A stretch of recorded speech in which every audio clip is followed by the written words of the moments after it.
that was up on the screen here, her name was originally Margaret.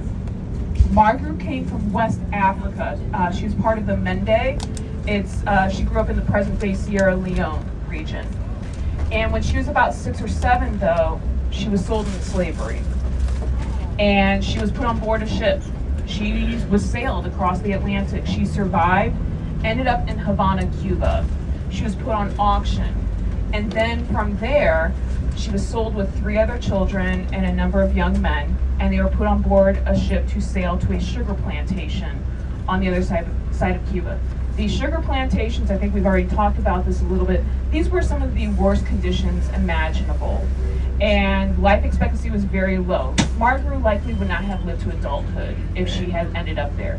But the ship she was put on was called La Amistad. And so some of the men broke free. It might not be open. I have to check the alarm.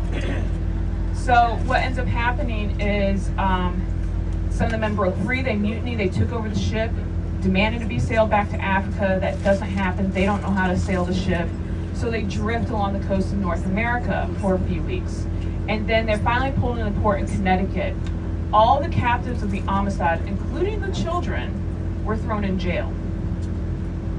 And so their story starts to get publicized. And the jails are taking advantage of this publicity. They are opening their jail cells up like exhibitions. And people are paying money to see the captives of the Amistad. But as horrible as that is, Margaret's story gets told. And a man named Lewis Tappan hears about this in the newspapers. He's enraged. And he sends money to the jailer and he says, jail's no place for children. You're going to take these children into your homes and provide them with an education. The trial and proceedings for the Amistad case go on for about 2 years. Some of the captives are allowed to live in community homes. They're taken out of the jail. They are defended by John Quincy Adams during this trial, and the United States called it an unprecedented case. And they said we basically have one of 3 decisions that can be made. One, they'd be returned to Africa. This is post-transatlantic slave trade abolishment. So they had been taken illegally. Do they go back to Cuba because the enslaver is still alive? And there are complicated property and maritime laws at play that we're not going to get into. And then the third thing is, when they took over the ship, they killed the captain and the crew. So do they remain in the United States jail for those killings? What ends up happening is that it's determined that they'd be allowed to go back to Africa. Margaret, though, during that time, she's in a very impressionable age. She's like 7 or 8 at this point. And so she starts learning English.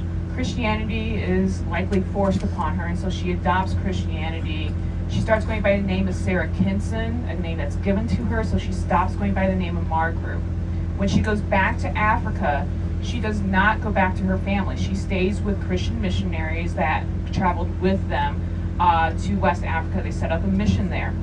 So some of those missionaries have connections to Oberlin. After a few years, when Margaret's about 14 or 15 now, she decides that she wants to become a school teacher, but they say in order for you to do so, you need to have a better education than what we can provide you with here. So they write to Lewis Tappan. He sends her here to Oberlin. She studies in the public schools for a few months, very likely this schoolhouse here. And then she enrolled at the preparatory department at the college. She's here for less than 2 years. She said people were nice here, but she felt very isolated here. She didn't have people who had the same experiences that she has gone through and the same kind of cultural background as her. And still, very much the minority of Oberlin were people of color. Only about less than 20% were. So, or excuse me, less than 1 in 20 were. And so, anyways, what ends up happening is after a couple of years, Margaret goes back to Africa. She starts her own mission there. She's an educator for the rest of her life, and she does reunite with her father at that point, too. So again, we're going to get off the bus. We're going to get some toys and things. You can take pictures, interact. But when I say we need to get back on the bus, we got to get back on the bus, okay? All right.